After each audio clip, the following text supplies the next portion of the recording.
Welcome back to biomolecules. हम पढ़ रहे थे इलेक्ट्रोकेमिस्ट्री को, जिसके लास्ट लेक्चर में हम पढ़ चुके हैं उसका इंट्रोडक्शन और कुछ इंपॉर्टेंट टर्म्स। आज हम पढ़ने जा रहे हैं इलेक्ट्रोकेमिकल सेल को। देखिए, इलेक्ट्रोकेमिकल सेल किसे कहते हैं? द सेल विच कन्वर्ट्स, एक ऐसा सेल जो कि केमिकल एनर्जी को कन्वर्ट करता है इलेक्ट्रिकल एनर्जी में। और वो केमिकल एनर्जी हमें कहाँ से मिली है? किसी रिडॉक्स रिएक्शन के दौरान जनरेट हुई है। अब देखिए, इलेक्ट्रोकेमिकल सेल को डेनियल सेल भी कहा जाता है। दो नाम और भी होते हैं इसी से related, one is galvanic cell and other is voltaic cell. अब हर एक सेल जो केमिकल एनर्जी को इलेक्ट्रिकल एनर्जी में कन्वर्ट करेगा उसे हम इलेक्ट्रोकेमिकल सेल कहेंगे। लेकिन अगर किसी पर्टिकुलर सेल की वोल्टेज 1.1 रहती है और कंसंट्रेशन आयंस की उसके अंदर यूनिटी है, यानी आप जो भी आयंस ले रहे हैं वो 1 मोलर उसकी कंसंट्रेशन है, तो वो पर्टिकुलर केस को आप क्या कहते हैं? गैल्वेनिक सेल या फिर वोल्टेइक सेल। क्लियर? तो अब देखिए, सबसे पहले हम जानते हैं कि हमने क्या क्या इसमें कंस्ट्रक्शन क्या करी है, कंसिस्ट क्या क्या होता है इलेक्ट्रोकेमिकल सेल के अंदर। एक पर्टिकुलर केस हमने गैल्वेनिक सेल का यहाँ पर लिया है, जिसमें मैंने पहले 2 बीकर लगाए हैं बेटा। एक बीकर में लिया है जिंक सल्फेट का सॉल्यूशन, दूसरे बीकर में हमने लिया है कॉपर सल्फेट का सॉल्यूशन। अब जिसमें जिंक सल्फेट का सॉल्यूशन है, कंसंट्रेशन क्या रहेगी? 1 मोल। उसमें जिंक की ही रोड को डिप किया जाता है। कॉपर सल्फेट के सॉल्यूशन में कॉपर की रोड को डिप किया जाता है। अब दोनों रोड्स को हम कनेक्ट कर देंगे एक वायर से और बीच में लगा देते हैं एमीटर। एमीटर या फिर गैल्वेनोमीटर हम यहाँ पर लगा सकते हैं। कारण क्या है इसका? कि अगर जो भी करंट यहाँ पर प्रोड्यूस होगा, इलेक्ट्रिकल एनर्जी प्रोड्यूस होगी, वो हमें पता चल जाएगी, उसको हम मेजर कर सकते हैं with the help of ammeter. अब देखिए, बीच में हम लगाते हैं कि यू शेप की ग्लास ट्यूब, जिसे कहा जाता है सॉल्ट ब्रिज। क्या कहते हैं? Salt bridge. सॉल्ट ब्रिज का काम क्या होता है वो भी हम पढ़ेंगे। तो ये तो थे फिलहाल कंस्ट्रक्शन कि हमें लेकर क्या क्या चलना है। अब यहाँ पर हो क्या रहा है? एक बीकर को कहेंगे ऑक्सीडेशन हाफ सेल, दूसरे बीकर को कहेंगे रिडक्शन हाफ सेल। एक बीकर में रिएक्शन हो रही है ऑक्सीडेशन वाला पार्ट, दूसरे बीकर में रिएक्शन हो रही है बेटा रिडक्शन। अब देखिए, एक जो जिंक वाली रोड है हमारी, उसको हमने नाम दिया है एनोड। कॉपर वाली रोड को हम क्या नाम देंगे? कैथोड नाम देंगे। एनोड पर चार्ज होता है बेटा नेगेटिव किसी भी इलेक्ट्रोकेमिकल सेल में, और कैथोड पर चार्ज होता है पॉजिटिव। एनोड पर कौन सी रिएक्शन होगी? एनोड पर होता है लॉस ऑफ इलेक्ट्रॉन। तो जो जिंक की रोड है वो क्या करेगी? 2 इलेक्ट्रॉन लूज कर देगी। अब ये इलेक्ट्रॉन क्या करेंगे? मूव करेंगे। कहाँ पर जाएंगे? कॉपर वाली साइड जाएंगे। तो कॉपर क्या करेगा? गेन करेगा। तो अनदर हाफ सेल में क्या होता है? Gain of electron. कॉपर के यहाँ पर आयंस घूम रहे थे, कॉपर सल्फेट वाले Cu2 पॉजिटिव, उन्होंने 2 इलेक्ट्रॉन गेन किए और क्या फॉर्म हो गया? Cu फॉर्म हो गया। एक में लॉस ऑफ इलेक्ट्रॉन, एक में गेन ऑफ इलेक्ट्रॉन। जहाँ लॉस ऑफ इलेक्ट्रॉन होता है उसे क्या कहते हैं? ऑक्सीडेशन। जहाँ गेन ऑफ इलेक्ट्रॉन होता है उसको क्या कहेंगे? रिडक्शन। तो ओवरऑल हमारी रिडॉक्स रिएक्शन क्या बनने वाली है? देखिए, इलेक्ट्रॉन से इलेक्ट्रॉन क्या हो जाते हैं? काउंटर हो जाते हैं। तो जो भी रिएक्टेंट साइड बचते हैं उनको रिएक्टेंट की तरफ लिख लेते हैं, जो प्रोडक्ट साइड चीजें बचती हैं उनको प्रोडक्ट वाली साइड लिख लेते हैं। तो ये आ जाएगी हमारी ओवरऑल रिडॉक्स रिएक्शन। बताइए, यहाँ तक क्लियर है? तो ये तो था बेटा हमारा क्या? Electrochemical cell. अब यहाँ पर एक चीज और आती है कि सॉल्ट ब्रिज क्या होता है, इसका काम क्या है यहाँ पर, और इसी के बारे में हम 1-2 केसेस और भी पढ़ने वाले। सॉल्ट ब्रिज के फंक्शन डिस्कस कर लेते हैं सबसे पहले। तो सॉरी टू इरेज दिस, ये तो नहीं करना था हमें, चलिए कोई नहीं। Functions of salt bridge.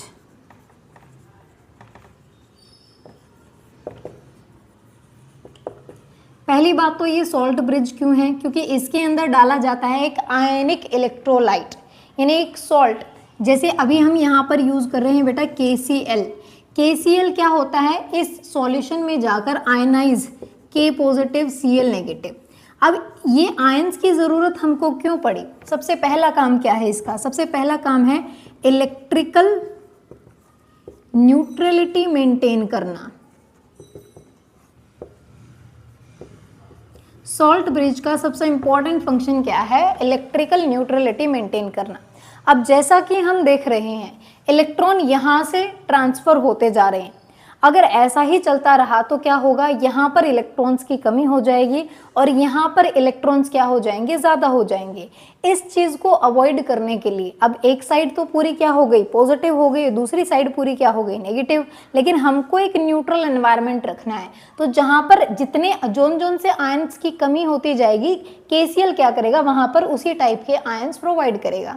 जैसे यहाँ पर नेगेटिव चार्ज की कमी है तो यहाँ पर नेगेटिव वाले आयंस आएंगे, यहाँ पर पॉजिटिव की कमी है तो पॉजिटिव आएंगे। अब दूसरी बात, इसका सेकंड फंक्शन क्या होगा बेटा, सेकंड फंक्शन होता है इंटरनल सर्किट कंप्लीट करना। फिजिक्स में पढ़ते हैं ना, open circuit, close circuit.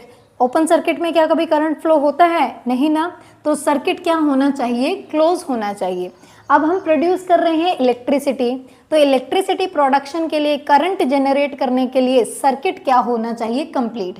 Roads को तो हमने कनेक्ट कर दिया, लेकिन नीचे से सॉल्यूशन को भी कनेक्ट करना पड़ेगा, और सॉल्यूशन को आपस में कनेक्ट करने के लिए कौन होता है, हमारे पास सॉल्ट ब्रिज होता है। तो दो मेन फंक्शन हो गए, पहला इलेक्ट्रिकल न्यूट्रलिटी मेंटेन करना, सेकेंड क्या है, इंटरनल सर्किट को कंप्लीट करना। यहाँ तक बताइए क्लियर है।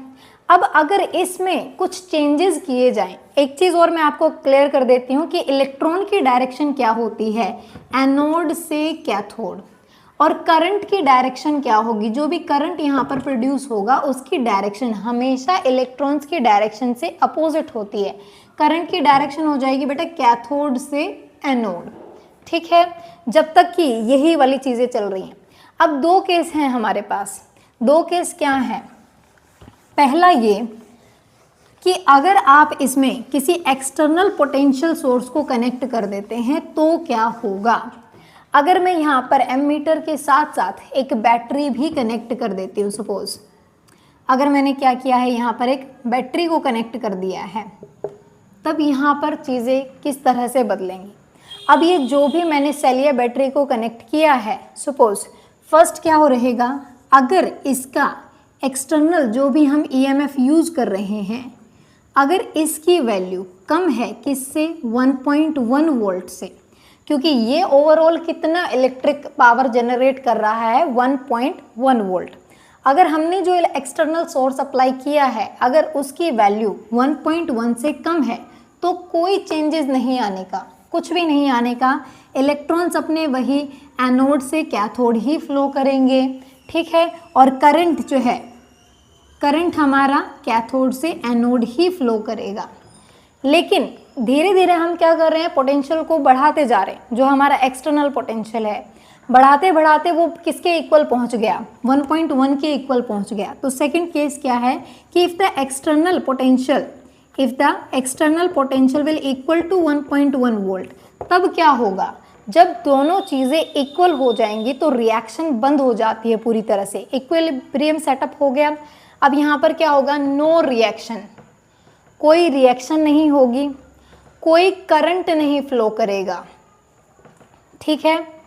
अब हमने थोड़ा सा और बढ़ा दिया है अपने एक्सटर्नल पोटेंशियल को, तो जैसे ही हम और बढ़ाते हैं तो हमारे पास आ जाता है बेटे थर्ड केस।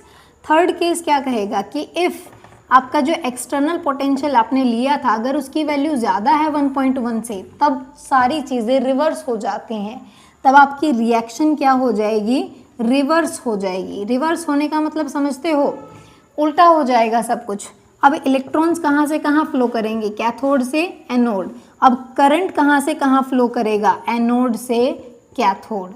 और अब ये जो सेल बन जाएगा, अब ये केमिकल एनर्जी को इलेक्ट्रिकल में कन्वर्ट नहीं कर रहा है, बल्कि इलेक्ट्रिकल एनर्जी हमने प्रोवाइड कराई है जो केमिकल रिएक्शन को स्टार्ट कर रही है। तो यहाँ पर अब ये पूरा सेल ही चेंज हो जाता है बेटा। और यहाँ पर क्या हो रहा है कि इलेक्ट्रिकल एनर्जी किस में चेंज हो रही है, केमिकल एनर्जी में चेंज हो रही है। और ऐसा सेल जिसमें इलेक्ट्रिकल एनर्जी केमिकल में चेंज हो रही हो, ऐसे सेल को कहा जाता है इलेक्ट्रोलिटिक सेल। Electrolytic cell. तो जैसे ही आप एक्सटर्नल पोटेंशियल को 1.1 से ज़्यादा कर देते हैं तो आपका इलेक्ट्रोकेमिकल सेल किस में चेंज हो जाएगा, इलेक्ट्रोलिटिक सेल में चेंज हो जाएगा। बताइए यहाँ तक क्लियर है, कोई डाउट हो? नहीं होना चाहिए वैसे तो, अगर है फिर भी तो आप कमेंट में लिख सकते हैं। इसके बाद हम बात करते हैं स्टैंडर्ड हाइड्रोजन पोटेंशियल की। तो अभी हमने देखा कि किसी सेल में इलेक्ट्रोड पोटेंशियल कैसे प्रोड्यूस होता है और किन के बीच में होता है, दो सेपरेट इलेक्ट्रोड्स के बीच में होता है।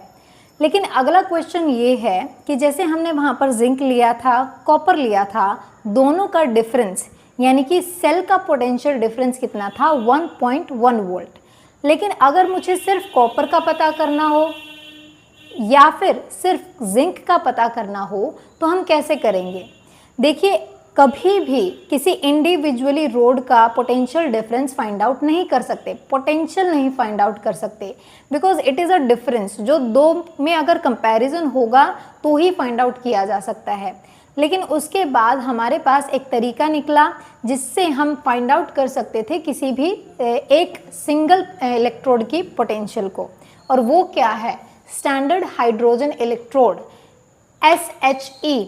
स्टैंडर्ड, देखिए स्टैंडर्ड का मतलब क्या होता है, जिसमें सारी कंडीशन स्टैंडर्ड ली जाए, और स्टैंडर्ड की वैल्यू भी क्या है, 0.00 वोल्ट। हाइड्रोजन का जो इलेक्ट्रोड पोटेंशियल होता है उसकी वैल्यू क्या होती है बेटा, 0.00 वोल्ट। अब सबसे पहली बात कि स्टैंडर्ड हाइड्रोजन इलेक्ट्रोड होता क्या है।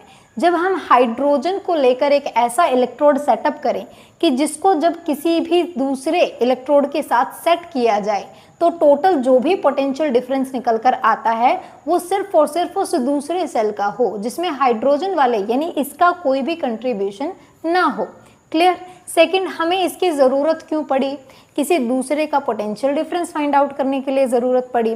तीसरी बात, इसमें हमें चाहिए क्या क्या बनाने के लिए, इसमें हमें चाहिए प्लैटिनम, हाइड्रोजन गैस जो कि 1 एटमॉस्फेरिक प्रेशर पर होनी चाहिए यानी स्टैंडर्ड में होनी चाहिए, हाइड्रोजन आयंस जिनकी कंसंट्रेशन 1 मोलर होनी चाहिए, टेम्परेचर भी स्टैंडर्ड चाहिए 25 डिग्री सेल्सियस। क्लियर। अब इसकी प्रेजेंटेशन क्या होगी सेल की, प्रेजेंटेशन पर जाने से पहले हम देखते हैं यहाँ पर हमने क्या क्या लिया है। यहाँ पर बेटा हमने लिया एक बीकर, एक कंटेनर जिसके अंदर कोई एसिडिक सॉल्यूशन है, because we need H positive ions. H positive ions किस में हो सकते हैं, एसिड में हो सकते हैं। तो ये जो कंसंट्रेशन यहाँ पर है 1 मोल वो किसकी है, H पॉजिटिव आयंस की है। यहाँ पर मैंने ली है एक प्लैटिनम की फॉयल कह सकते हैं, इलेक्ट्रोड कह सकते हैं, पीस कह सकते हैं। प्लैटिनम पर हमने क्या किया है, इलेक्ट्रोड बनाया है, कनेक्ट किया है यहाँ पर वायर्स को, यहाँ से हाइड्रोजन गैस को इंसर्ट किया जाएगा। तीनों चीज़ें हो गई हैं यहाँ पर, ठीक है।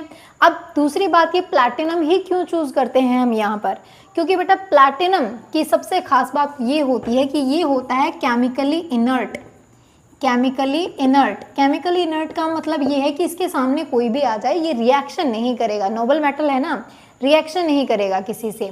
दूसरी बात, ये ज़्यादा से ज़्यादा सरफेस एरिया प्रोवाइड करता है। देखिए गैसेस कब आप काम करते हैं, जब उनको सरफेस एरिया मिले।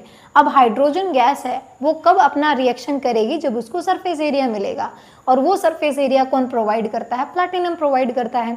तो ऐसे इनकी क्या होती है, रिएक्शन होती है। अब यहाँ पर दोनों तरह की रिएक्शंस हो सकती हैं, दोनों चीज़ें होती हैं यहाँ पर, गेन ऑफ इलेक्ट्रॉन भी होता है, लॉस ऑफ इलेक्ट्रॉन भी होता है। रिएक्शन क्या रहती है, रिएक्शन रहती है ये, जब ये जो हाइड्रोजन आयंस हैं जब ये इलेक्ट्रॉन गेन करते हैं तो क्या बन जाता है, H2 गैस फॉर्म हो जाती है, और जब ये H2 गैस इलेक्ट्रॉन लूज करती है तो क्या होता है, H पॉजिटिव आयंस बन जाते हैं। तो ये है हमारी ओवरऑल रिएक्शन जो कि रिवर्सिबल है, यानी इससे ये भी बन सकता है, इससे ये भी बन सकता है, लेकिन रिएक्शन हमारी कौन सी डायरेक्शन में जाएगी ये डिपेंड करेगा कि हम इसके साथ में दूसरा इलेक्ट्रोड कौन सा सेटअप करने वाले हैं। अगर वो रिडक्शन पोटेंशियल है तो ये खुद को ऑक्सीडेशन की तरह शो करने लग जाता है, अगर वो ऑक्सीडेशन पोटेंशियल है तो ये खुद को क्या करता है, रिडक्शन पोटेंशियल की तरह काम करना शुरू कर देता है, यानी बहुत ही काम की चीज़ है कह सकते हैं। तो अब देखिए प्रेजेंटेशन पर आते हैं, उससे पहले मैं आपको बता देती हूँ कि किसी भी सेल को प्रेजेंट किया कैसे जाता है। जैसे लास्ट अभी हमने पढ़ा था कॉपर और जिंक का, तो हम कैसे प्रेजेंट करेंगे, इधर वाली साइड से स्टार्ट हो रहा था तो यहीं से शुरू करेंगे, कौन था, जिंक। ये पहला सिंबल लिखा जाता है बेटा रोड के लिए, फिर बीच में लगाएंगे हम एक इस तरीके से एक लाइन लगाएंगे, और फिर लिखा जाएगा आयंस कौन से हैं वहाँ पर, आयंस कौन से हैं, Zn2 पॉजिटिव थे। बीच में 2 लाइन लगाई जाएंगी पैरेलल जो कि डिनोट करती हैं सॉल्ट ब्रिज को। अब फिर से ब्रिज के आप पास हमेशा क्या रहेंगे, आयंस। तो यहाँ पर कौन से आयंस आएंगे, कॉपर, फिर एक सिंगल लाइन जो दिखाएगी Cu को, यानी इलेक्ट्रोड को, यानी सॉल्ट ब्रिज के पास लिखे जाएंगे आयंस, सॉल्ट ब्रिज से दूर लिखे जाएंगे इलेक्ट्रोड्स। शुरू भी इलेक्ट्रोड से होगा, खत्म भी इलेक्ट्रोड से होगा, बीच में रहेगा सॉल्ट ब्रिज और सॉल्ट ब्रिज के पास क्या होंगे आयंस, क्योंकि सॉल्ट ब्रिज क्या करता है, आयंस को मेंटेन करता है। उसके बाद अब इसकी प्रेजेंटेशन हम देख लेते हैं। यहाँ पर क्योंकि सिस्टम हमारा काफ़ी डिफरेंट है, अब हमें नहीं पता ये सामने वाले के साथ ऑक्सीडेशन की तरह बिहेव करेगा या रिडक्शन की तरह, तो क्या हो लिखा जाएगा, सॉल्ट ब्रिज नहीं होगा इसमें क्योंकि एक सिंगल सेल है, तो प्लैटिनम यानी कि electrode, then hydrogen gas and then ions. अब सामने आ जाएगा यहाँ पर सॉल्ट ब्रिज और उसके बाद आ जाएगी दूसरी चीज़ें, आयंस हमने लास्ट में लिखे हैं ताकि हम जब भी इसको किसी दूसरे के साथ कनेक्ट करें तो वहाँ पर सॉल्ट ब्रिज यहाँ पर इसके आयंस के पास आना चाहिए। यहाँ तक देखिए क्लियर है। अब अगली बात हम ये जानते हैं कि हमारा ये जो भी इलेक्ट्रोड पोटेंशियल है दूसरे का कैसे कैलकुलेट करेंगे, चलिए एग्जाम्पल ले लेते हैं एक बार, तो हम इसको यूज़ करके ही दिखा देते हैं आपको। सपोज हमने इसके साथ में दूसरा जो बीकर कनेक्ट किया है दैट इज जिंक, ठीक है, इसके पैरेलल में यहाँ पर मैंने क्या ले लिया, जिंक वाला सेटअप ले लिया है, ठीक है। करने के बाद हमने देखा कि ई नॉट यानी कि जो इसका स्टैंडर्ड इलेक्ट्रोड पोटेंशियल है उसकी वैल्यू क्या आ रही है।